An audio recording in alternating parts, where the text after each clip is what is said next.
Bayağı parlıyor. Merhaba, hoş geldiniz.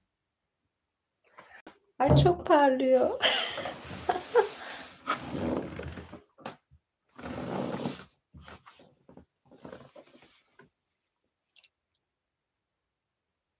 Merhaba, hoş geldiniz.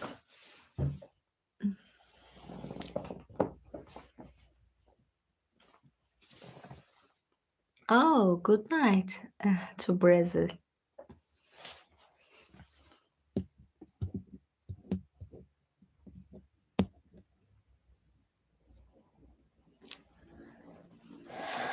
Evet, hoş geldiniz. Hazırlamıştım. Elimde kitabım.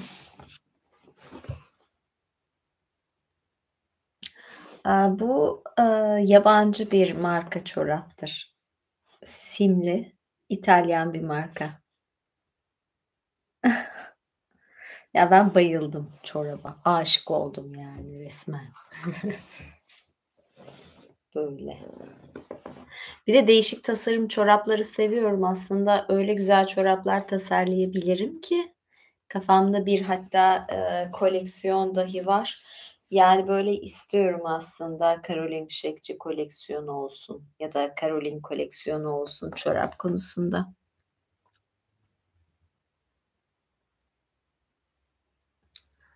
Yani Kelt, mitolojisi, Kelt efsanesi okuyacağım ve ölümsüzler okuyacağım. Bölümün de adı. En iyisi ben başlayayım. Yoksa, ya şöyle bir şey oldu, teknik aksaklık oldu. Bir türlü, şeyi bağlayamadığım için kamerayı, bir süre onu bekledim açıkçası. Hımm.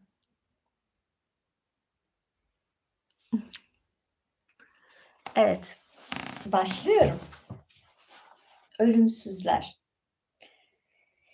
İlk kaos dönemiydi. Dünya yeni oluşmaktaydı ve henüz tamamlanmamıştı. Kıraç çöller, kaynayan kapkara yanardağlar, üstüne çöken gaz bulutları yeni doğmuş olan dünyanın görüntüsüne gölge düşürmekteydi. Henüz her şey büyük bir boşluk içindeydi. Derken donuk, karanlık gökyüzünden buraya bir ışık hüzmesi ulaştı.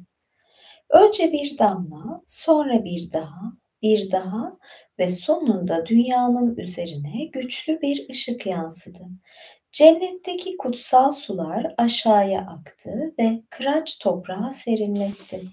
Yanardağları gri sert dağlara dönüştürdü ve dünyanın her yanında hayat filizlenmeye başladı. Kara kızıl gökyüzü aydınlandı ve mavileşti. Kara toprak görkemli ve güçlü bir ağaç yükseldi. Kara topraktan görkemli ve güçlü bir ağaç yükseldi ve cennetin kutsal suyu Danu'nun besleyip büyüttüğü bu ulu ağaç bile isimli kutsal meşeye dönüştü. Danu ile Bile'nin beraberliği sonucu toprağa iki dev kozalak düştü. İlk kozalak erkekti. Ondan Dagda, iyilik tanrısı doğdu. İkinci tohum dişiydi. Ondan Brigantu ya da Brigit, coşku dünyaya geldi.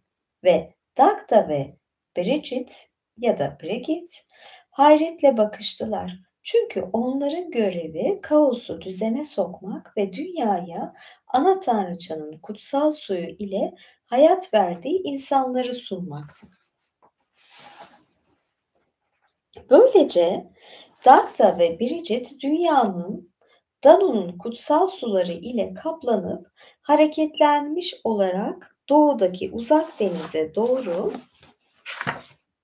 uzanan yeşil vadilerinde yerleştiler ve doğuya doğru çağlayarak akan suya ana tanrıçaya atfen Danuvius adını verdiler. Çocukları bu nehri Danube, Tuna olarak anmaktadır. Ve nehrin geniş kıyılarına Danu'nun çocuklarının yaşayıp gelişeceği 4 büyük ışıltılı kent kurdular. A, ne güzelmiş bu efsane. Aslında bildiğimiz, yaratılış mitlerine çok benziyor.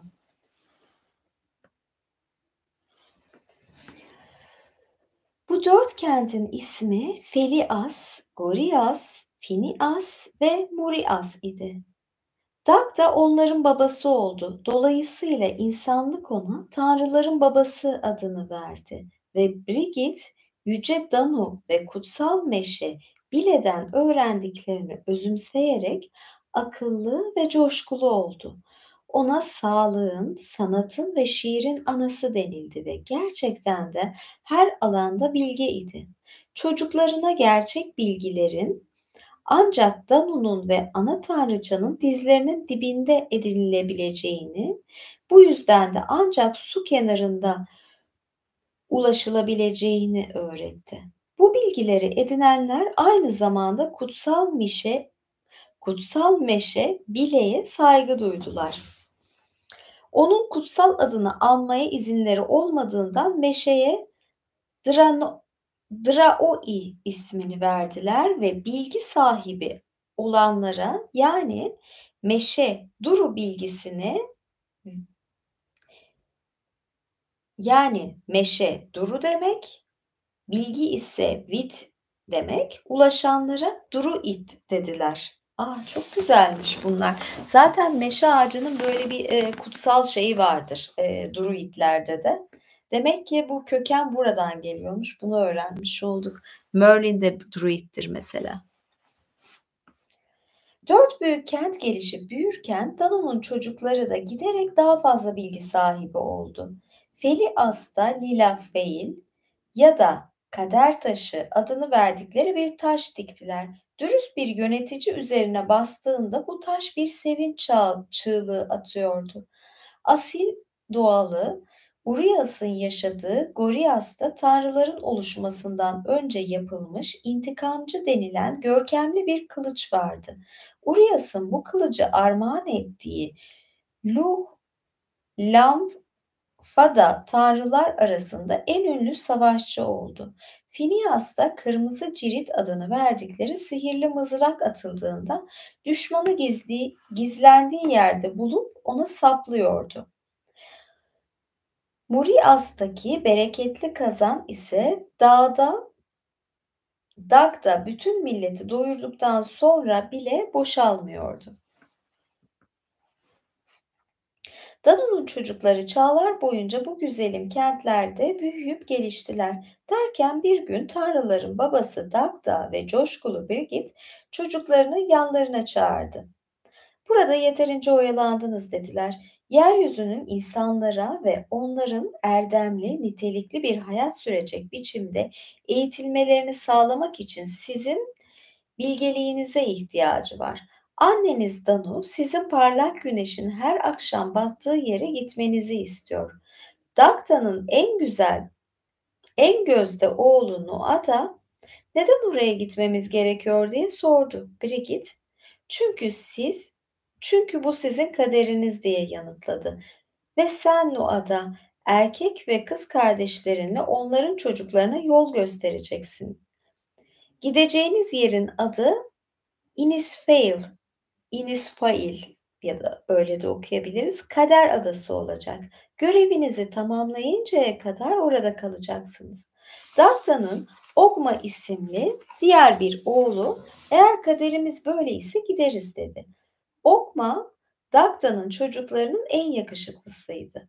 Uzun kıvırcık saçları gün ışığında pırıl pırıl parlardı ve bu yüzden ona Grian, Grian Ani Ah ya da güneş yüzlü derlerdi. Ben keşke direkt güneş yüzlü olarak okusaydım. Ağzından bal damlar dili son derece ustaca ve şairane bir biçimde kullanırdı. İnsanlar için oluşturduğu kaligrafi stiline de adına izafeten Ogham deniyordu. Brigit heyecanlanan çocuklarına gülümsedi. Sizi bir konuda uyarmalıyım. Innisfail ile gittiğinizde Kader Adası'na sahip çıkmak isteyen bir halkla karşılaşacaksınız. Onlar annemizin kız kardeşi, Domnu'nun çocuklarıdır. Ama dikkatli olun. Zira Domnu Danu'ya benzemez. Bu kız kardeşler kış ve yaz kadar birbirinden farklıdır. Evet. Noa da öyleyse dedi. Domnu'nun çocukları Inisfail'i sahiplenmek için bizimle çatışmaya kalktıkları takdirde kendimiz için yanımıza bir şeyler almamız gerekmez mi? Dag da onları sevecenlikle süzdü. Falias, Gorias, Finias ve Murias kentlerindeki 4 değerli hazineyi yanınızda götürebilirsiniz. Bunun üzerine Danu'nun çocukları hazineleri aldı ve Danuvius'un cennetten akan kutsal sularına tepeden bakan dağları aşarak kocaman bir bulutun üstünde batıya doğru yol alıp Kader Adası Inisveil'e ulaştılar. Aralarında Ogma'nın oğullarının eşleri olan 3 güzel kız kardeş vardı. Bu kadınların isimleri Bamba, Fotla ve Eire idi ve her biri bir gün Inisfail'deki yeni toprakların kendi adıyla anılmasını arzu ediyordu. Gece pelerinini Inisfail'in batısında yer Gece pelerinini Inisfail'in batısında yer alan Kuleler Ovası denen Ma Tuired'in üstüne serdi. Bu geniş düzlüğün Unius Nehri ile birbirinden ayrılan iki yakasında gece karanlığında sayısız kamp ateşinin alevleri göze çarpıyordu. İki ordu savaş için hazırdı. Danu'nun çocuklarının bir bulut üstünde Kader Adası'na ulaşmalarının üzerinden 7 yıl geçmişti.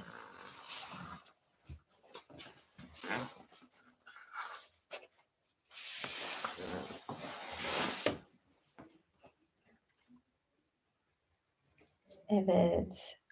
Önce Kader Adası'nı yönetme haklarına karşı çıkan Firbol adındaki garip bir halkla karşılaştılar. Bunlarla Balgatan geçidinde karşılaştılar ve 4 gün boyunca çarpıştılar. O çarpışmada Sereng adında ünlü bir Firbolg savaşçısı Danu çocuklarının lideri Nuada ile teke tek savaştı. Sereng öylesine güçlüydü ki tek hamlede kocaman kılıcı ile Nuada'nın sağ elini kesip kopardı. Ama sonunda kralları Eochaid'ın komutasındaki Firbolglular yenilgiye uğrayıp dağıldılar. Tüm doktorların tanrısı Dian Ket ya da Cecht savaştan sonra Nuada'ya gümüşten bir el yaptı. Bu el çok güçlüydü ve gerçeğine çok benziyordu. Ya elin kesilmesi aklıma Game of Thrones'daki Jaime'nin elinin kesilmesini hatırlattı. Tabii ki oradaki el kesilmesi biraz daha farklıydı ama yani orada da bir hani kral çocuğuydu Jaime ve eli kesiliyordu. Sonra böyle bir metal eli, altından eli oluyordu. Burada da gümüş. Neyse. Bu el çok güçlüydü ve gerçeğine çok benziyordu. Böylece Nuada Arget Lamp ya da gümüş elli Nuada olarak anılmaya başlandı. Sakatlandığı için Danu'nun çocukları aralarından başka birini lider olarak seçmek zorunda kaldılar. Zira Brigid onlara hiçbir özrü bulunmayan biri tarafından yönetilmeleri gerektiğini söylemişti. Liderlerini seçerken korkunç bir yanlış yaptılar. Danu'nun çocuklarıyla ilgi içinmek adına Formori ya da denizin altında yaşayanlar olarak da bilinen Damlu'nun çocuklarının kralı Elata'nın oğlu Bres'i lider seçtiler. Diancret bu anlaşmayı güçlendirmek için tek gözlü Balor adında önde gelen bir Fomori savaşçısının Etne isimli kızıyla evlendi. Bu Diancret doktor tanrısı olan ve tek gözlü Balor'un önde bu kızla evlenmiş. Anlaşma gereği Brest Danu'nun çocuklarının hoşuna gitmeyen bir şey yaptığı takdirde görevi bırakıp barış içinde oradan ayrılacaktı. Bu dönem çok çekişmeli geçti. Fomori olan Brest sözünü tutmadı ve Dano'nun çocuklarına büyük zorluklar çıkardı. Bir süre Brest ve karanlığın ve kötülüğün simgesi Dano'nun çocukları adaya egemen oldular. Işığın ve iyiliğin simgesi olan Dano'nun çocukları çaresizdiler ve köle gibi çalıştırıldılar. Sonunda Dian Craig'in Mia adındaki oğlu güzel kız kardeşi Ayrmid'in yardımıyla Nuada için et ve kemikten oluşan bir el yaptı. Dian Craig'in gümüş eli yerine bunu kullanmaya başlayan bu yüzden artık sakat olmayan Nuada, Dano'nun çocuklarının liderliğini yeniden üstlenmek istedi. Oğlunun başarısını son derece kıskanan Dian Craig, Mia'yı öldürdü. Ama bu başka bir hikaye. Nuada Brest'i yeniden Fomori topraklarına sürdü. Bakayım. Bunun yerine Brest babası Elata'dan Dano'nun çocuklarını cezalandırmak için kendisine bir ordu vermesini istedi. Ay biraz karıştı ya. Bayağı bir isimler var.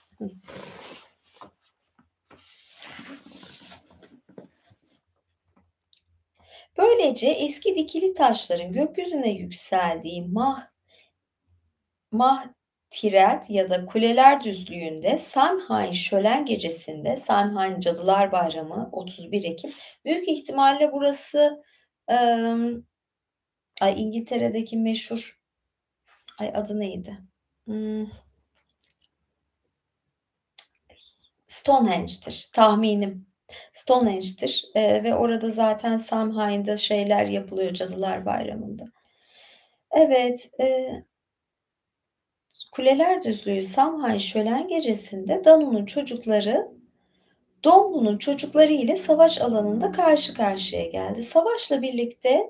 Şafak'la birlikte savaş başladı. Nuada erkek ve kadın tüm savaşçılarını Brest'in ve Fomori savaşçılarının üzerine sürerken her alanda çatışmalar yaşandı. Karşı cephede ünlü savaş kraliçesi Morrigan ve kız kardeşi Karga-Bat, zehirli Nemain, İğrenç Fea, insanların çaresizliğe ve ölüm korkusuna kapılmalarını sağlayan savaş çığlıkları atarak oradan oraya seyirttiler. Bir süre sonra Fomori savaşçılarından Indek Brest'in yanına gitti ve Dano'nun çocuklarının öldükten ya da silahlarını yitirip savaş alanı dışına kaldıktan kısa süre sonra yeniden dirilip silahlanmış olarak yeniden döndüklerini aktardı. Bu da İlginç bir durum. Brest oğlu Ruadan'ı yanına çağırdı ve bunca silahı nereden bulduklarını öğrenmesini istedi. Sonra İnde oğlu Oktrialafar, çok zor bir isim. Allak yanına çağırıp ölen Danu çocuklarının nasıl yeniden canlandıklarını araştırmasını emretti.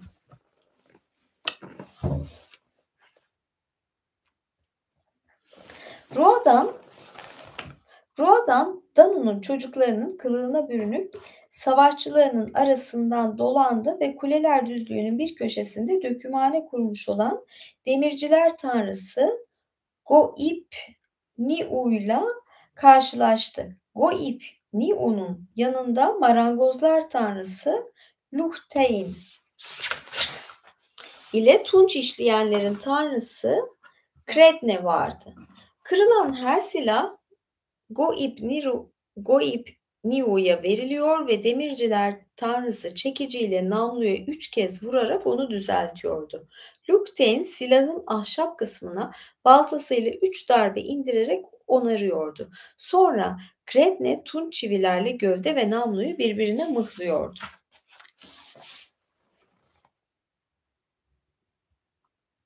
Evet.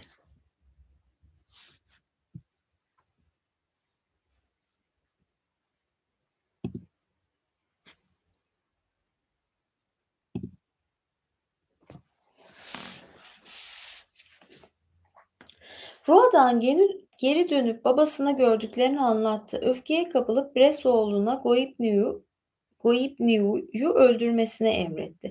Bu arada Ay-Ostrallah gibi isimli olan o kişi, Kuleler Düzlüğü'nün öbür yanında sihirli bir kaynak olduğunu keşfetti. Doktorlar Kralı Diancrate'in kızı Almid ile birlikte kaynağın başında duruyordu. Danu'nun çocuklarından herhangi biri öldüğünde kaynağa getiriliyor ve Diancrate ile kızı cesedi kaynağa sokup çıkarınca asker yeniden canlanıyordu. Deliye dönen Bres Osterallah'tan ya bunun ismi gerçekten çok acayip. Kaynağı yok etmesini istedi. Ya kaynağı niye yok ediyorsun? Kaynağı ele geçirin ya. Yazık kaynağı yok ediyorlar. Ruadan dökümhaneye döndü ve Goipnu'dan bir cirit istedi. Ruadan'ı Danu'nun çocuklarından biri sanan demirci hiç kuşkulanmadan İstenen silahı verdi. Ruadan silahı eline alır almaz dönüp onu Goipniu'ya fırlattı. Cirit adamın bedenini delip geçti. Yarası çok ağır olmasına karşı Goipnu mızrağı alıp geri fırlattı ve yaralanan Ruadan babasının yanına kadar sürünerek gitti ve onun ayaklarının dibinde öldü. Fomoriler Kader Adası'nda daha önce hiç duyulmamış bir ağıt yaktılar. Goipnu'da sürünerek kaynağa ulaştı. Dion ve Aymit onu kaynağa daldırdılar ve sudan tümüyle sağlığına kavuşmuş olarak çıktı. Bak işte yani öte yandan o gece Indeh'in oğlu Ostirallak yandaşları ile birlikte kaynağa geldi. Her biri yakındaki bir ırmaktan kocaman bir taş alıp suyun içine atarak kaynağı doldurdular. Böylece sağaltan su tamamen yok oldu. Bres, Danu'nun çocuklarının artık ölümlü olduklarına inanıyordu ve oğlunun ölümü onu çok öfkelendirmişti. Bu yüzden savaşın dozunu arttırmaya kararlıydı. Ertesi sabah mızraklar, kargılar ve kılıç kalkanlar ve zırhlarla saplanmaya başladı. Okların çıkardığı ıslıklar ve savaşçıların naraları kuleler düzlüğünde müthiş bir fırtına duygusu yaratmaktaydı. Düzlüğün ortasında Unius nehrine dolan cesetler suyun akışını durdurdu. Savaş o kadar şiddetliydi ki tüm düzlük kızıla boyandı. Fomorilerin her biri Ogma tarafından öldürüldü. Indek, Danu'nun çocuklarının çelik kılıç darbelerine maruz kalan ne ilk ne de son Fomori komutanı oldu. Danu'nun çocukları da çatışmadan nasibini aldı. Katliam alanında Fomori savaşçılarının en güçlüsü olan bu Araineh'in oğlu Kemgözlü Balor da yer aldı. Sahip olduğu tek gözünden saçılan kötülük baktığı herkesi yok etmekteydi. Gözü o kadar iriydi ki ancak 6 görevli kancalarla Balor'un göz kapağını açık tutabiliyorlardı. Savaşın kaderini belirleyen anda Balor Danu'nun çocuklarının lideri Gümüşelli Nuada ile karşı karşıya geldi. Aralarında müthiş bir savaş oldu. Sonunda kalkan delinip mızrak eğrildikten ve kılıç paramparça olduktan sonra Nuada'dan durmaksızın fışkıran kanlar Kader Adası'nda bir ırmak oluşturdu. Bununla yetinmeyen Balor, Nuada'nın güzel eşlerinden savaşın temsilcisi ve savaşçıların tanrıçası Maka'yı hedef aldı ve onu da katletti. Diancracht onları yeniden hayata döndüremedi. Aa, ya o kadar çok isimler yani böyle zor isimler biraz karışık. Hmm.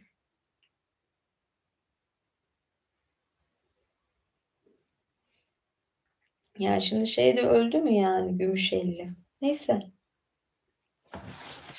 biraz bir su içeyim.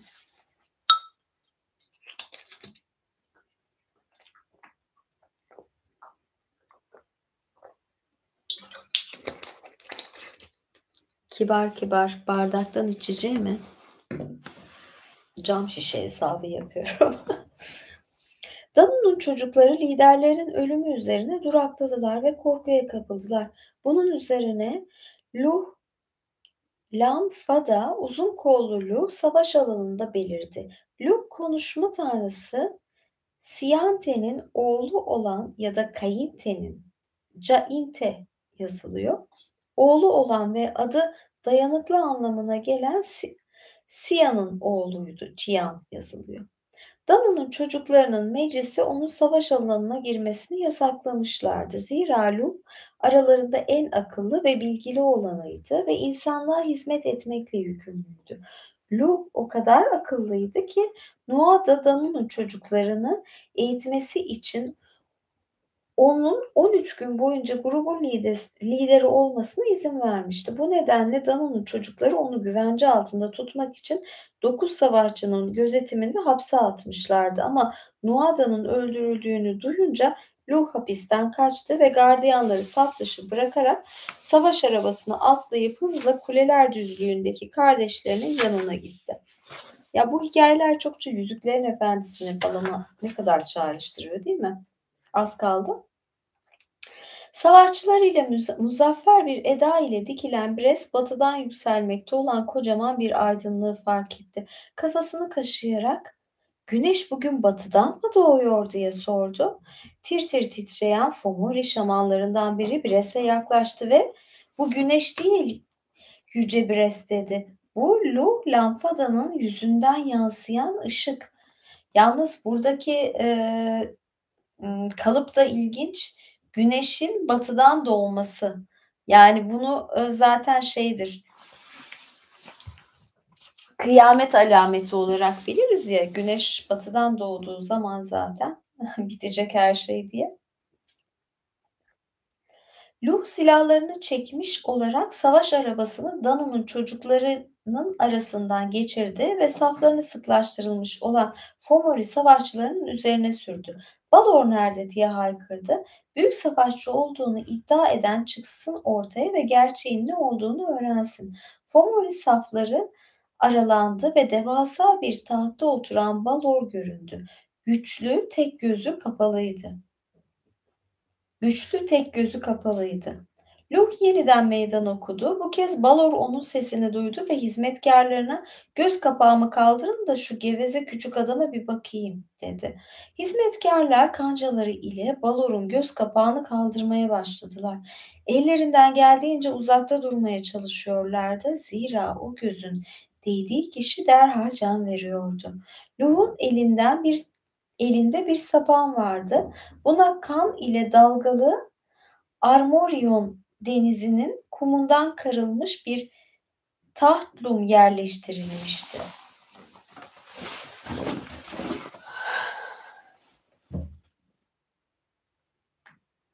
Göz kapağı kaldırılırken Luh göze nişan aldı. Tahtlum göze saplandı. Beynin içinden geçip Balor'un ensesinden çıktı. Ünlü Fomori savaşçısının gözü fırladı ve yere düştü. Saçtığı son ışıltı 9 Fomori bölüğünün 3 misli savaşçının ölümüne neden oldu. Yani böyle bir şeyle yani ya buradaki semboller gerçekten hani Davut'un da vardır ya öldürmüş yine isim unuttum. Yani, devi küçük birinin öldürmesi motifi diyeyim en iyisi. Ki bunu sonradan zaten, dizi olarak, film olarak Fantastic'te de çok gördük. David ve Golyat'tı ya. Luh'un elinde bir sapan vardı ve buna kan ile dalgalı Armorion denizinin kumundan karılmış bir Tatyum yerleştirilmişti. Tamam, tatyumun ne olduğunu bilmiyorum. Evet, Velu sapanla göze nişan alıyor ve 3 misli savaşta ölüyor. Kör olan Balor çığlıklar atarak yere yığıldı. Fomoriler büyük bir paniğe kapıldılar. Sonra Lu kılıcını kaldırdı ve Morrigan bir zafer narası attı. Krallar savaşa. Böylece Danu'nun çocukları yüreklendiler ve naraları atarak ilerlemeye başladılar. Domlu'nun çocuklarına saldırarak katliama giriştiler. Söylendiğine göre o gün gökteki yıldızlardan, sahildeki kumlardan ve kışın yağan kar tanelerinden çok daha fazla sayıda Fomori öldürüldü. Ve Lu savaş alanından kaçmaya çalışan Bres'i yakaladı. Elata'nın oğlu dizleri üzerine çökerek "Yüce Lu hayatımı bağışla" diye haykırdı. Zira artık savaşacak hali kalmamıştı. "Hayatımı bağışlarsan sana dilediğin fidyeyi ödemeye hazırım." Kılıcını Fomori liderinin boğazına dayayan Lu, "Ne fidyesi?" dedi. Bres, "Bu topraklardaki ineklerin sütünde hiçbir kısıtlama olmayacağını garanti ediyorum." dedi. Çok ilginç. Bunun üzerine Lu, Danu'nun çocuklarını yanına çağırdı. Bres ineklerin yaşamını uzatmazsa bu neye yarar diye sordu. Bres bunu başaramayacağından başka bir öneride bulundu. "Hayatımı bağışlarsanız Innisfail'de her hasadın bereketli olacağını garanti ediyorum." "Bizim hasadımız zaten yeterince bereketli. Başka bir garantiye ihtiyacımız yok." Sonunda Danu'nun çocuklarına toprağa sürmek, ekmek ve hasat için en uygun zamanları öğretmeyi kabul etti ve onlar da bu bilgiye sahip olmadıklarından hayatını bağışladılar. Savaş sona erip Fomoriler Danu'nun çocuklarının Kader Adası'nda barış içinde yaşama ve iyilik ve aydınlık tanrıçaları olarak adayı yönetme haklarını kabul ederek deniz altındaki kalelerine çekilince Morrigan adadaki en yüksek dağların tepelerine gitti ve her zirvede aydınlık ve iyilik tanrı ve tanrıçalarının zaferlerini ilan etti ve ana tanrıça Danu'ya bir zafer türküsü yaktı.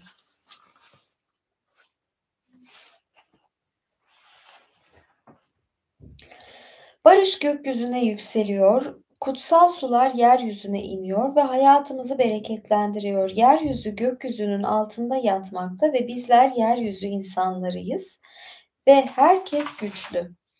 Ve Danu'nun yüzü çocuklarının zaferiyle gülerken yeryüzünün derinliklerindeki kız kardeşi Domlu kaşlarını çattı ve Danu ile çocukları hakkında kendi adına kehanette bulunması için Karga Bat adındaki tanrıçayı görevlendirirdi. "Tüm yaşam gelip geçicidir. Senin çocukların bile ölümsüz değil kardeşim. Onların da yenilgiye uğrayacağı zaman gelecek. Bu dönem kimsenin gelişmek için tanrılara ve tanrıçalara gereksinim duymadıkları ve benim çocuklarımın bugün içinde kaldıkları karanlığa gömüldükleri zamanlar gerçekleşecek." Innisfail'deki yazları çiçeklerin açmadığı, ineklerinin sütünün kesildiği, erkeklerin güçsüz, kadınların edepsiz olduğu, denizlerde balıkların bulunmadığı, ağaçların meyve vermediği, yaşlıların yanlış kararlar aldığı, yargıçların haksız hükümler verdiği, namusun önemsenmediği, savaşçıların birbirine ihanet ederek hırsızlığa başladığı günler yakındır. Bir gün bu dünyada hiçbir erdem var olmayacak. Gerçekten de Mil'in çocuklarının Kader Adası'na sel gibi aktığı ve Danu'nun çocuklarının kaçıp Şi şeklinde telaffuz edilen Sidhe adındaki dağlarda yeraltı mağaralarına sığındığı günler yaşandı. Bir dönemin güçlü tanrıları ve tanrıçaları geliştirmeye çalıştıkları insanların ihanetine uğradı. Bugün de Kader Adası'nda yaşamakta olan Mil soyundan gelenler Danu'nun çocukları Aes-Sit dağ insanları olarak tanımlandılar. Ha,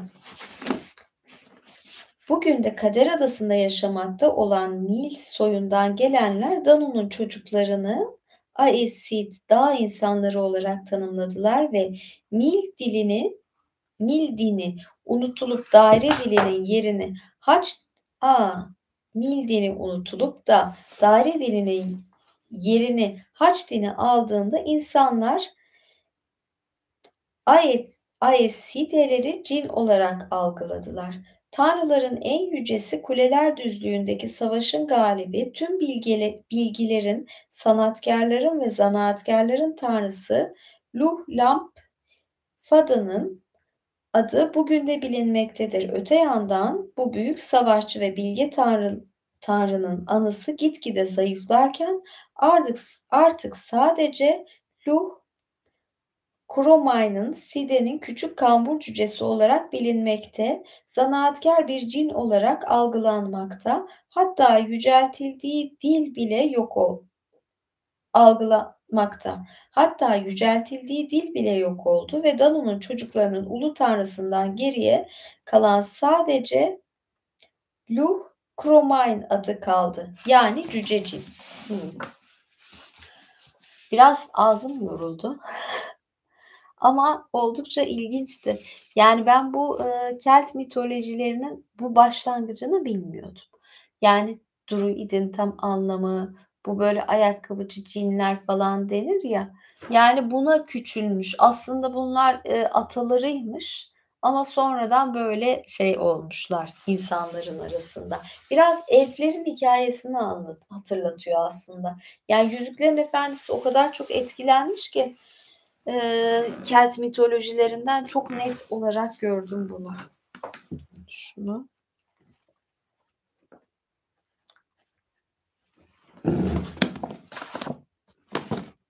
Bakayım şöyle bir kısaca. Ay. Yıkmazsam ortalığı.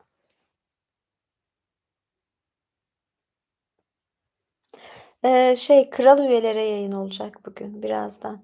Maç varmış. Gerçi yine maça mı denk geldim bilmiyorum ya dün.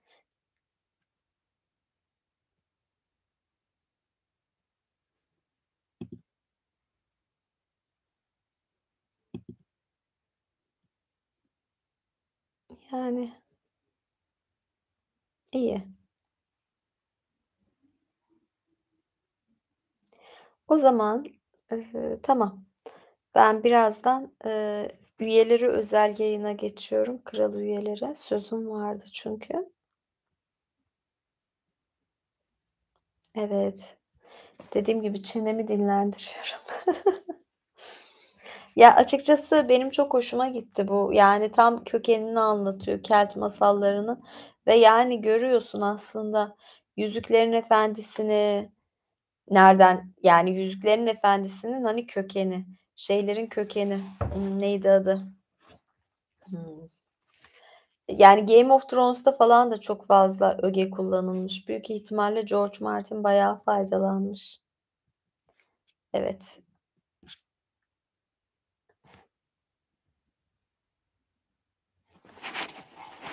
Veresiye falan yok tabii böyle katıllarda. Hani boş yere öyle şeyler ummayın. Şimdilik, ben de ayrılıyorum. Görüşmek üzere.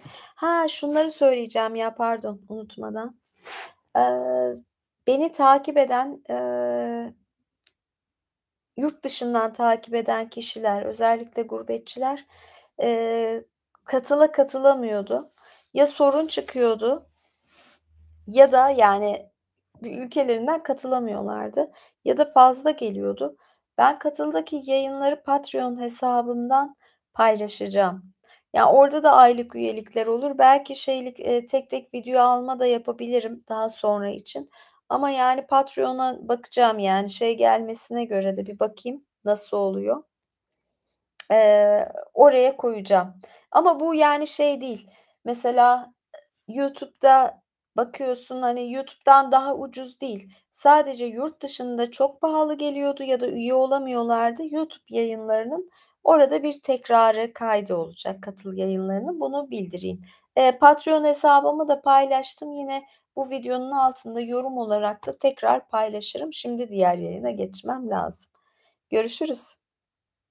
Beğenmeyi, yorum yapmayı, takip etmeyi unutmayın.